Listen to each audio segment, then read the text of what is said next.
আপনি কি জানেন যে একটা কথা শুনেই ক্রস চেক না করে অ্যাকশনে যাওয়াতে কত পরিবার ভেঙে যায়, কত সম্পর্ক ভেঙে যায়? আমাদের মধ্যে এই প্রবণতা আছে। আপনার ছেলের ব্যাপারে একজন একটা কথা বললো, এসে ছেলের মারপিট, জিজ্ঞেস করেন না এটা।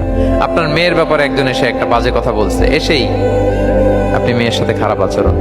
আপনার ওয়াইফের ব্যাপারে একজন বললো আর কি, যে ভাই আপনি এখানে, ভাবিকে তো দেখলাম ওইখানে আরেকজনের সাথে,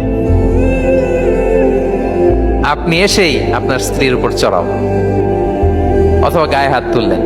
তো হতে পারে যে ওই ভদ্রলোক অন্য কোনো মহিলাকে দেখেছে যে দেখতে আপনার স্ত্রীর মতো, এরকম হতে পারে কি পারে না বলেন? তো এই যে আপনি ক্রস চেক না করে, ভেরিফাই না করে যে অ্যাকশনে গেলেন, এতে সমস্যা হবে না সমাজে? পরিবার ভাঙে, সমাজে সম্পর্ক নষ্ট হয়, কলহ বাঁধে। এই জন্য আল্লাহ তাআলা বলেন যে সোসাইটিটাকে যদি পিসফুল করতে চাও, ইদা জাআকুম ফাসিকুম বিনাবাইন ফাতাবায়ানু, নিউজ আসলেই বিশ্বাস করো না, you have to cross check.